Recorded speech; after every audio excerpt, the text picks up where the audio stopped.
आता जी प्राथमिक माहिती आहे त्यामध्ये शिवसेनेचा आतापर्यंत 6 जागा आणि भारतीय जनता पार्टीच्या 6 जागा अशा 12 जागा ह्या बिनविरोध त्या प्रभागांमध्ये वेगवेगळ्या प्रभागांमध्ये झालेल्या आहेत। खरं तर गिरीश भाऊंच्या नेतृत्वाखाली भारतीय जनता पार्टी, गुलाब भाऊंच्या नेतृत्वाखाली शिवसेना, अनिलदादा गुलाबरावजी देवकर यांच्या साहेब यांच्या नेतृत्वाखाली आणि मला असं वाटतं की राजू मामांचा सातत्याने संपर्क शहरातला, त्यांच्यावरचा सगळ्या खासदार असतील सगळ्यांवरचा हा विश्वास, काम करणाऱ्या माणसांना लोकांनी बिनविरोध केलं, एक चांगलं उदाहरण हे झालं असं मला वाटतं। दादा, आपल्या प्रभारी म्हणून आपल्याकडे जबाबदारी दिलेली होती, पहिल्या ज्याच्यात सिक्सर मारलेला आहे। बघा, प्रभारी म्हणजे आमच्याकडे भारतीय जनता पार्टीची ही प्रक्रिया आहे। प्रभारी म्हणजे काही फार मोठा माणूस नसतो आणि त्याला फार काही काम नसतं। राजू मामांना ज्या अडचणी सांगता येत नाही त्यांनी त्या माझ्या नावाने सांगायच्या आणि मला काही करायचं असेल तर मी राजू मामाने सांगायचं, अशी ती प्रक्रियेचा एक भाग आहे।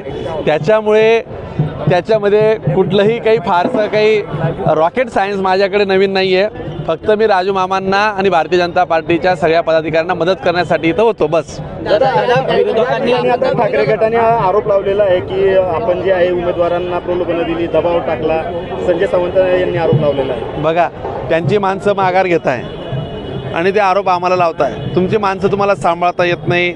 पहिला मुद्दा म्हणजे राजू मामांनी जसं सांगितलं की साधारणतः 600-700 लोक इथं उमेदवारी मागत होते, त्यांच्याकडे उमेदवार तयार नव्हते।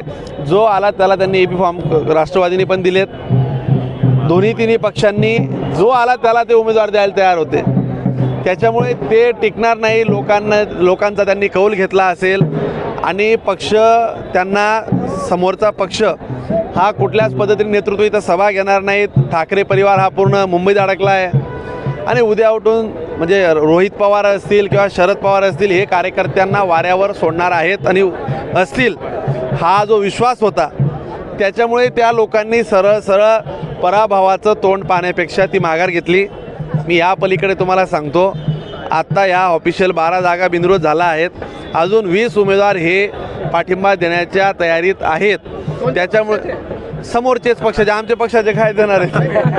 म्हणजे राजू मामांनी सांगितलं की साधारणतः आकडा हा 12 + 8 20 25पर्यंत जाऊ शकतो, म्हणजे 25-30 पर्यंत, की ज्यामध्ये सर्व उमेदवार हे भारतीय जनता पार्टी, शिवसेना, महायुतीला पाठिंबा देतील अशी परिस्थिती आहे। म्हणजे समोरच्यांकडे उमेदवार या निवडणुकीमध्ये राहतील का नाही राहतील, आताच 12 ठिकाणची परिस्थिती आहे। अजून आगे आगे देखो होता है क्या। दादा,